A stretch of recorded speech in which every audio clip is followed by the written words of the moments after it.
Hey team, Melissa from Melissa vs. Fibromyalgia here. I hope you are well.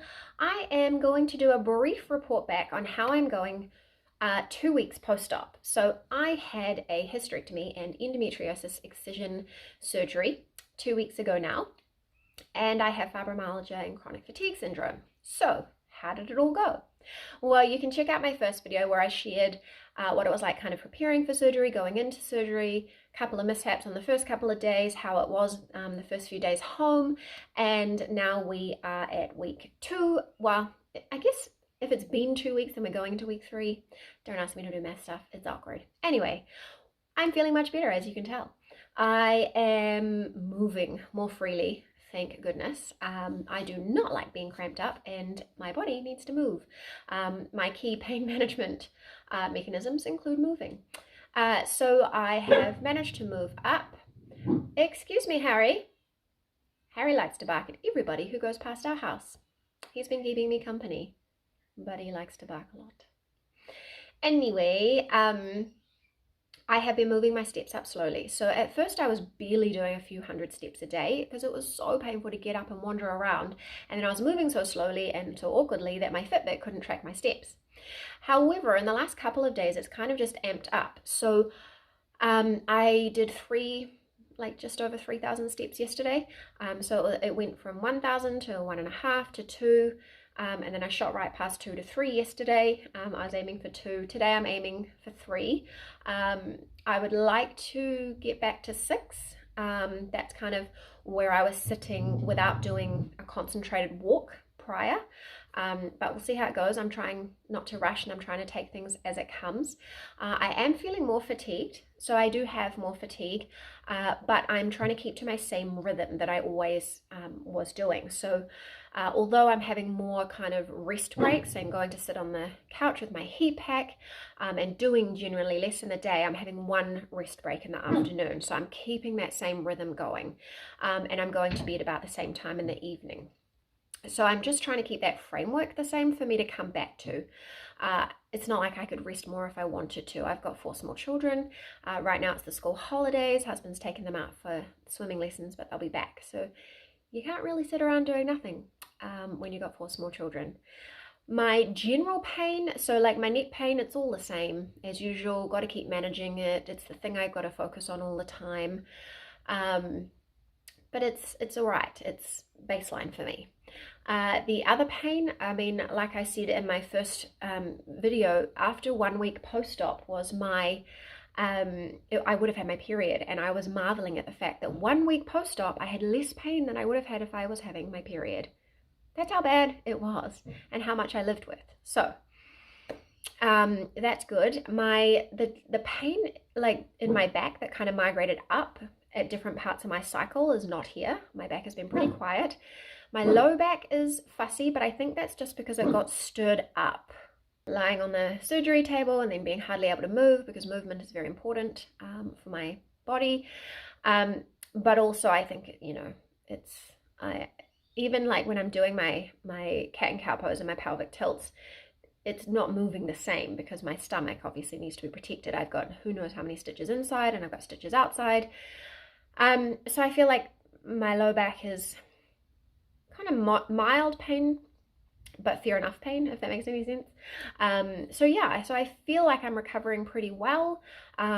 Everything, like I can do everything myself. I haven't had, like the first shower I had after I got home from the hospital, I just made sure that my husband came into the room when I was stepping into and out of the shower, because our shower is in the bath. So I had quite a big step, which was not easy, but I did it. But other than that, I've been caring for myself in every single way. I don't do well with being a patient. So sometimes, in those first days when I was getting dressed after the shower, it took some time and it was tiring and I had to have a good rest afterwards, but I've done it all myself.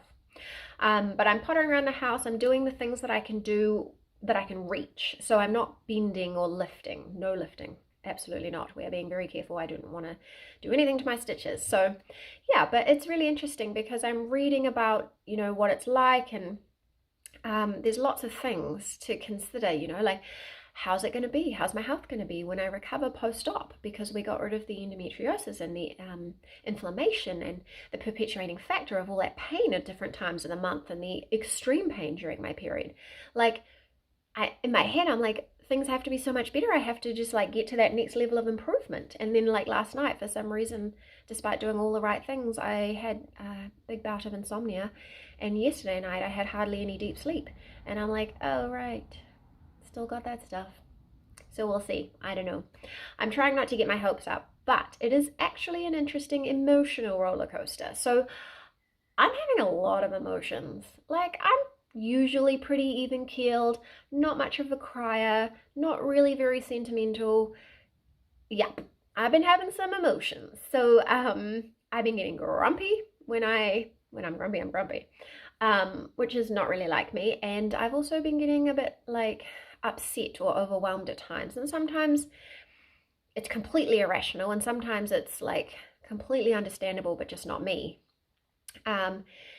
So like yesterday with my neck getting so uncomfortable, and I was lying in bed trying to go to sleep, but I was too uncomfortable to have my heating pad on, but my neck was hurting, and I was like, but I was so careful yesterday, like I didn't even do anything that would have really upset my neck. And then I was like, oh my gosh, my neck is never going anywhere, and this surgery is not going to help my neck. And then I get upset. And it's fair enough, and I'm trying to allow my emotions. That's the sticking point of these illnesses, isn't it? Like, I don't think they're any one thing. I don't think fibromyalgia is one thing. I've got chronic fatigue, I've got insomnia, I've got different types of chronic pain, obviously. The sacroiliac joint dysfunction in my low back, the neck problem, and that's trigger points, and then I had the pelvic pain with the endo, then I had bladder issues. Like there's a lot of different things that go together. So even though fibromyalgia gives you one kind of tidy word, I don't think it's the answer. And I do think we're going to find something else later on that will explain it better. But anyway, emotions. Whew. So I feel like we're going well. And I know I have heard that kind of 3 weeks post-op, some people start to kind of crash a bit again. Whether that's something to do with the healing phase amping up, or whether it's to do with the fact that you're just able to do more and then you make yourself more tired, I don't know, but I'm trying to be really mindful and careful. So I've got my husband home this week. Next week, the kids go back to school and my mum is coming to stay and help. And I mean, with 4 children, one other person coming to help doesn't mean you get to rest, right? You've still got to do your work. There's still too much to do for one person.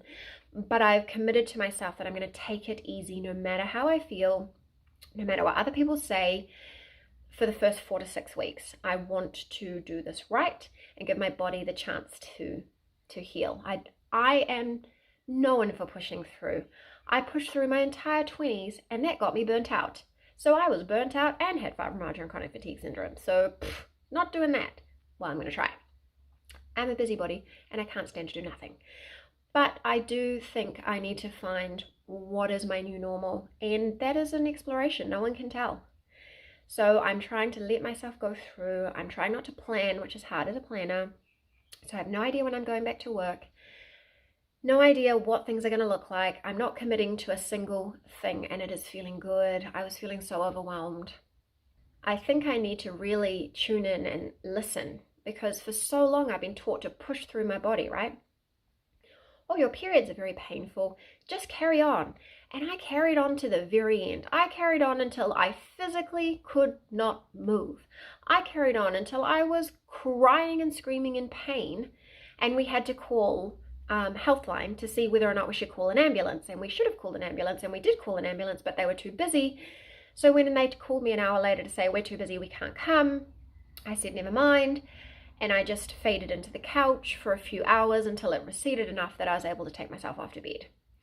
Like, I know how to push. I now need to know how to not push. So that's my big learning and the big thing that I need to do. Have you ever experienced this, and how has it worked out for you? Have you figured out a new normal? Do you have any way of finding those boundaries and enforcing those boundaries? I would love to hear your wisdom. All right, thank you for listening, and I'll catch you again soon.